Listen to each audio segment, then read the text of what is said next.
Hoy mesa en Despierta. Agradezco muchísimo que nos acompañen Esteban Illades y Hernán Gómez. ¿Cómo les va? Buenos días. Señores, muy buenos días. ¿Cómo están? Buenos días.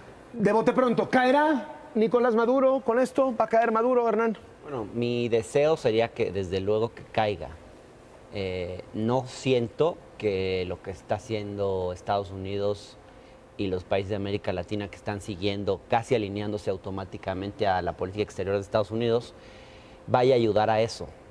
No siento que sea aconsejable intentar aislar a un país y romper la posibilidad de interlocución. Creo que nunca ayudó realmente tratar de aislar a Cuba. Creo que al final hizo más poderoso a Castro. Y creo, a fin de cuentas, que lo que están haciendo no es realmente, no es a partir de una preocupación genuina con la situación del pueblo venezolano. Creo que están actuando para el golpeteo político interno en sus respectivos países. En el caso de Estados Unidos, quizás incluso por el contexto electoral de ese país.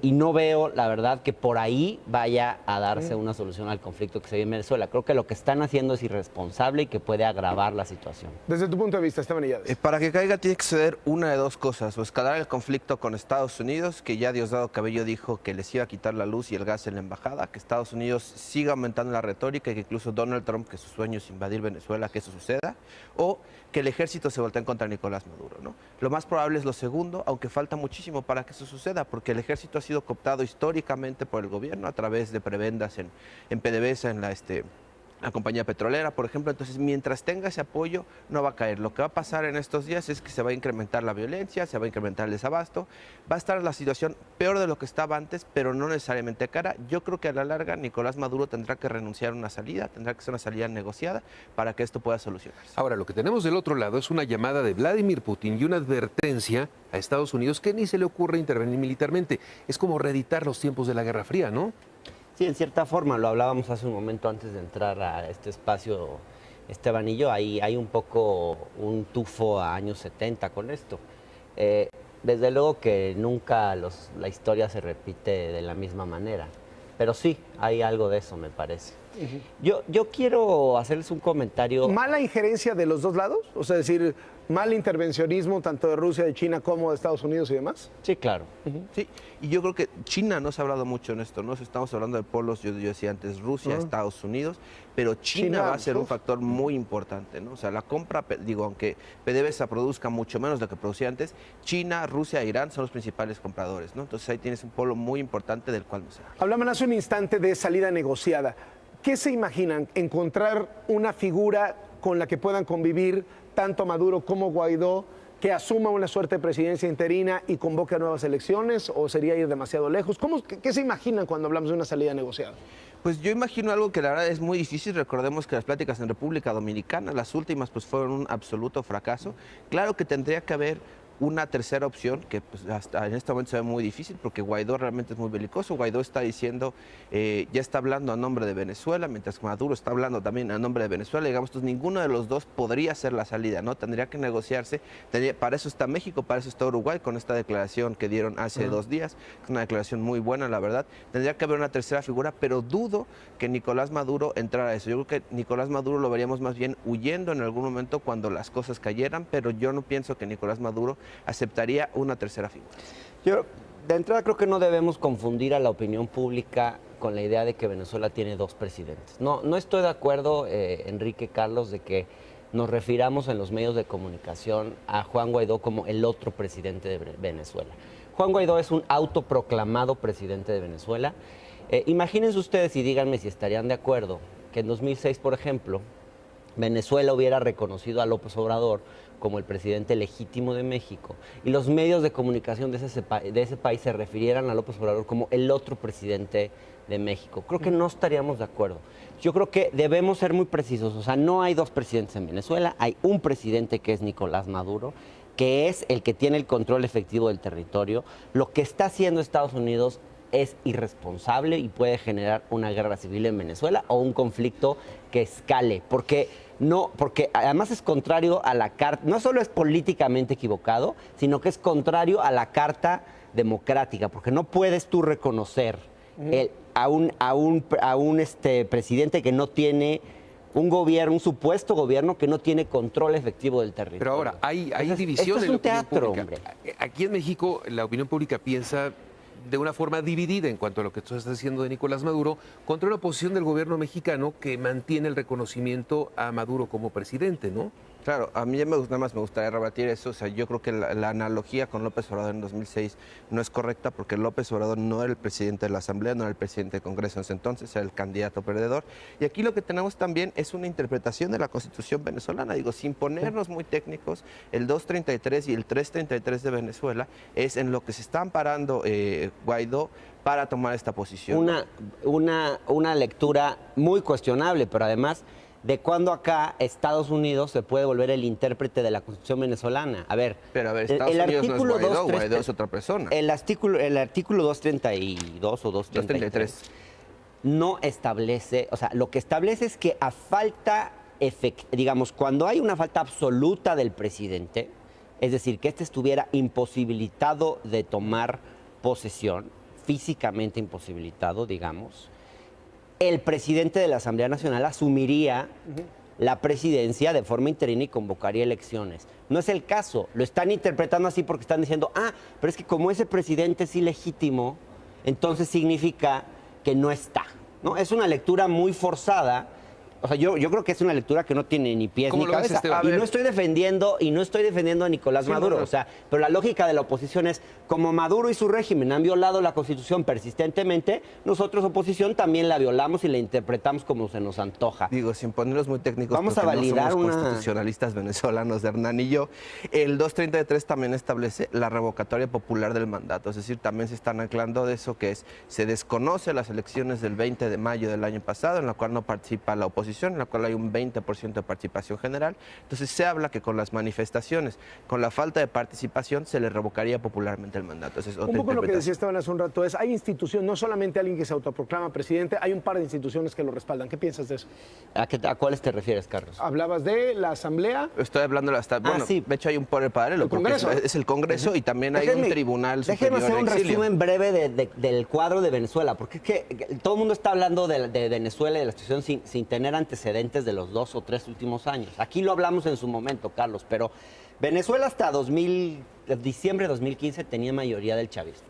Y más o menos era un régimen que se podía cuestionar si había o no separación de poderes, pero las elecciones, digamos que por lo menos más o menos la voluntad popular se respetaba. A partir de diciembre de 2015, el chavismo pierde mayoría en el legislativo y en ese momento el gobierno, el régimen de Maduro, decide hacer como si eso no hubiera sucedido. No acusar lo que sucedió en las urnas y dedicarse a bloquear a la Asamblea Legislativa. Inicia una guerra de poderes entre la presidencia y la Asamblea Legislativa y hay una situación de ingobernabilidad donde la legitimidad es totalmente cuestionada. Pero a ver, la posición de México. ¿Cómo ven ustedes la posición de México ante esto contra lo que piensa la opinión pública en este mismo país? Bueno, ahí agregaría nada más una cosa, que es el Tribunal Superior de Justicia, el que se involucra y desconoce a gente de la Asamblea, lo cual ya te habla de ahí un pleito entre los poderes. La posición de México, para llegar a la pregunta, me parece una posición acertada, contrario a lo que piensan muchas personas. Me parece muy bien que México finalmente se despegue de Estados Unidos. En el sexenio pasado vimos un México muy pegado a Estados Unidos. Yo sé que si Luis Videgaray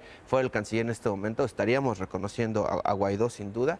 Aquí me parece muy bien que estemos en un punto intermedio junto con Uruguay, tratando de negociar una salida pacífica. Me gustaría, de mi parte, ver que México hablara de una violación de derechos humanos en Venezuela, cosa que no ha hecho, cosa que sí hizo la Unión Europea, pero me parece muy bien que nosotros nos prestemos para un diálogo entre partes.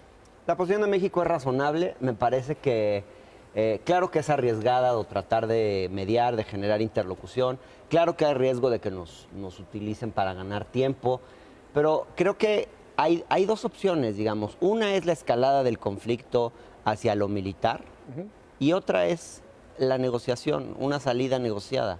No veo demasiadas opciones intermedias entre una y otra. Y de esas dos, prefiero totalmente la opción negociada. Hay debate en la opinión pública con respecto a la posición de México. Quienes dicen que no estar de acuerdo con la posición de México, el argumento central es, le están haciendo el caldo gordo a un dictador, le están haciendo el caldo gordo al no condenarlo, al respaldarlo. México es uno de los pilares que sostiene Maduro. ¿Qué piensan de eso? Pues es que Venezuela está viviendo una crisis institucional. Por más que digamos que Nicolás Maduro es un dictador, pues la verdad, los poderes venezolanos pues en este momento no funcionan, ¿no? Entonces realmente, pues tomar partido es muy peligroso, porque también en eso estoy de acuerdo con Hernán. A pesar, o sea, sí existe una interpretación constitucional, pero a fin de cuentas es una interpretación constitucional, es decir, no está escrito en piedra lo que está sucediendo, ¿no? Entonces realmente sí estás tomando partido dentro de la política interna. Claro que nadie está de acuerdo con Nicolás Maduro, nadie está de acuerdo con el hecho de que más de 3 millones de venezolanos hayan salido al exilio de ese país, pero pues tampoco debemos estarnos involucrando en un pleito, en un problema institucional venezolano. Creo que a mí me parece muy bien, la verdad, que México esté ayudando a negociar una salida. A ver, yo quisiera ser muy claro en esto. Creo que México no está apoyando al régimen de Maduro. Sí me preocupa, y lo quiero decir, que haya algunos cuadros del partido gobernante que hayan tenido expresiones de apoyo. Me preocupa mucho la posición de Fernández Noroña, por ejemplo, de irse a la toma de posición de Maduro y tomarse fotos y toda esta cosa. Me preocupa la posición de alguno que otro cuadro de Morena al respecto. Pero creo que son posturas aisladas de gente que no se ha puesto a estudiar bien la situación de Venezuela y no la conoce y está simplemente expresando posturas ideológicas. Eso yo no lo comparto, pero no creo que sea ni la postura general del partido en el gobierno, ni mucho menos la postura de la Cancillería. O sea, yo no veo en la Cancillería, yo veo preocupación en la Cancillería frente a la situación de derechos humanos en Venezuela. Veo también que se puede actuar de otras maneras, quizás no en la relación bilateral, pero en espacios multilaterales no está cerrada la posibilidad de que México siga actuando para mejorar la situación de los derechos humanos en Venezuela y de las libertades en Venezuela. Pero hay algo que también hay que considerar. ¿Ustedes han visto el mapa de Freedom House de libertades a nivel mundial? Son más de 40 países considerados como no libres en el mundo. ¿Por qué estamos tan obsesionados con Venezuela y jamás decimos ¿Será nada por la sobre... crisis humanitaria? ¿Por qué condecoramos en 2016 al rey de Arabia Saudita en un año en el que hizo 158 ejecuciones extrajudiciales? ¿Por qué no decimos nada sobre la situación de derechos humanos en China? ¿Es porque Venezuela está en América Latina y entonces nos importaría más? Lo dudo, porque los últimos gobiernos no han tenido realmente un interés mayor en América Latina. Entonces, Venezuela está siendo usado políticamente por varios gobiernos del mundo, México, el gobierno anterior incluido, para un tema de golpeteo político interno. Y me parece muy responsable, porque ahí en medio quedan, en esta locura ideológica derechista, queda la situación de los venezolanos de carne y hueso de los que no nos estamos ocupando. Bueno, ahí diría dos cosas. Primero, es interesante lo que menciona de ciertos sectores de Morena interesados en esto. Pues claro, si se cae Venezuela, se cae el último bastión ideológico de ese sector de Morena, ¿no? Entonces ya no tienen un ancla en el continente a la cual acercarse. Respecto al otro, ¿por qué no se habla de igual manera de Arabia Saudita, de China, más allá de las distancias? Pues porque México y Venezuela pues, están unidos por ser parte del continente y porque hay venezolanos aquí. Tenemos refugiados venezolanos, tenemos cada vez más, ¿no?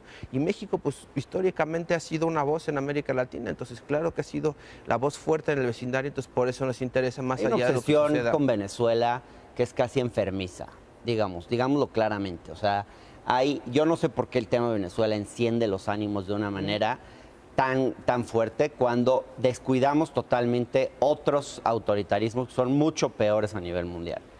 Pero entonces que México debería Tenemos ser relaciones normales con Rusia, tenemos relaciones normales con China, claro, pero como China representa un mercado muy importante, queremos llevarnos bien. Pero China, pero es una dictadura y donde se violan derechos humanos de forma mucho peor que Venezuela. Todo sucede de manera muy silenciosa, eso sí.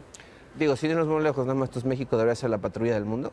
¿No? Deberíamos estar buscando en todos lados. Desde luego que no, pero esta cosa selectiva de repente resulta que nos interesan muchísimo los derechos humanos y las libertades en Venezuela y el resto de los autoritarismos del mundo nos tienen sin cuidado, me parece de lo más contradictorio. Es claro que ahí hay una agenda de otro tipo, digamos, que se está utilizando a Venezuela para el golpeteo político interno. Muchísimas gracias por venir. Un gusto gracias. tenerles, Esteban Millares y Hernán Gómez.